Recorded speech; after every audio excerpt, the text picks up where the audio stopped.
The United States recently passed yet another tragic milestone. COVID-19 has now claimed the lives of more than 700,000 Americans. William Brangham is with the author of a new book about the failed U.S. response and how it can do better next time. As we near 2 years since this coronavirus first emerged, plenty of questions still remain as to why the U.S. suffered so badly compared to other nations. Why did this virus not only kill so many Americans and cause so much emotional and financial ruin, but why did it divide us so badly? A new book is out that tries to address some of these questions. It's called Uncontrolled Spread: Why COVID-19 Crushed Us and How We Can Defeat the Next Pandemic. And it's by Dr. Scott Gottlieb. He ran the Food and Drug Administration from 2017 to 2019, and he joins me now. Dr. Gottlieb, thank you very much for being here. There are so many elements that you recap in this book. China's secrecy, our fixation on focusing on the flu rather than a coronavirus, failures of our stockpile, multiple myriad mistakes made by different agencies. But one of the failures that you keep hammering over and over again was our recurrent inability to do widespread testing. Can you remind us why testing is so important in the middle of a pandemic? Well, testing was important, particularly in this pandemic, because you had a virus that had a long incubation period, meaning that people could get exposed to the virus and get sick a long interval after that exposure. So there was an opportunity to test them and find that they were incubating the virus and get them isolated.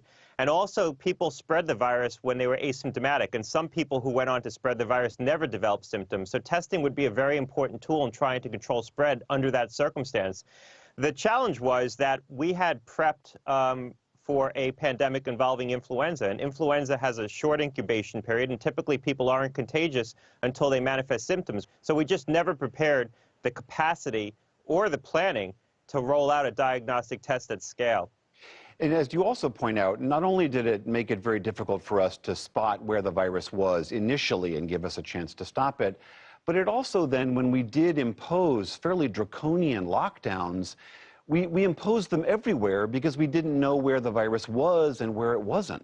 Right. When you look back at the 2005 planning around a pandemic, which is really when we started this sort of modern planning for pandemic preparedness, and I was a part of that. I was in the Bush administration at that time.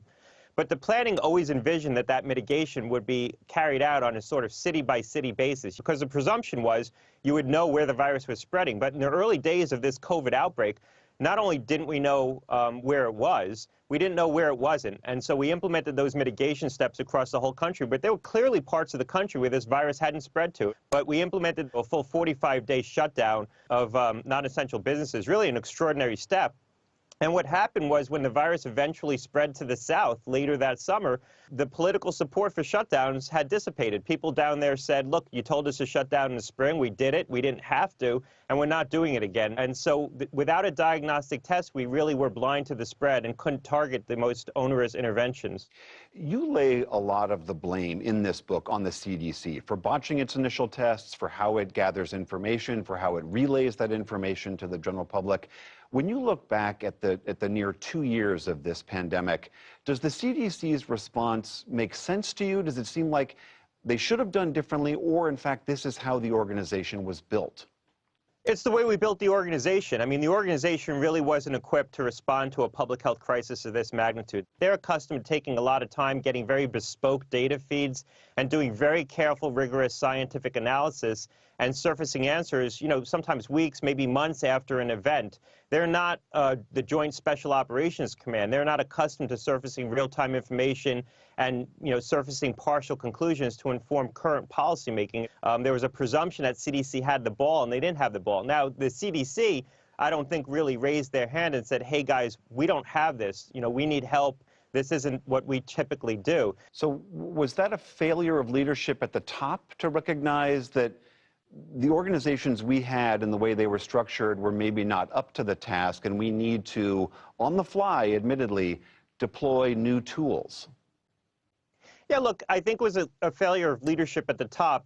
I also think was a failure of leadership inside the Department of Health and Human Services, the leadership there, because they had more proximity to what these public health agencies were and were not capable of doing. And the testing is a perfect example.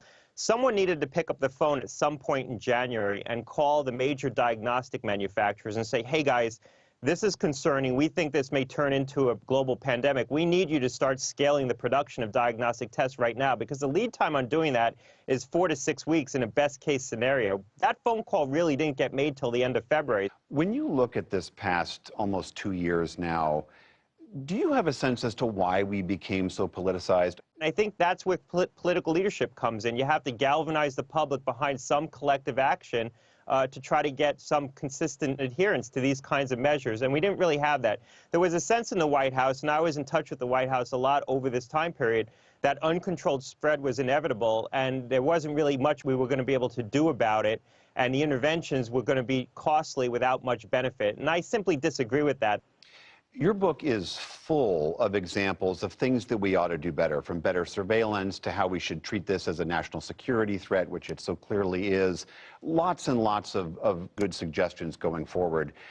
How confident are you, though, that when this crisis passes, we will actually take those lessons on board? Because, as you well know, and as you write in the book, that history keeps showing us that the lessons of pandemics get forgotten the minute the virus dissipates. Look, I'm hopeful, given the impact that this pandemic had on our public health, the fact that it crowded out all our other national priorities, it's changed the course of history. I'm hopeful that we're going to recognize the devastating costs of SARS-CoV-2 and take steps to make sure this doesn't happen again. And that really needs to be our goal. You know, we haven't engaged that discussion yet, and that's surprising to me.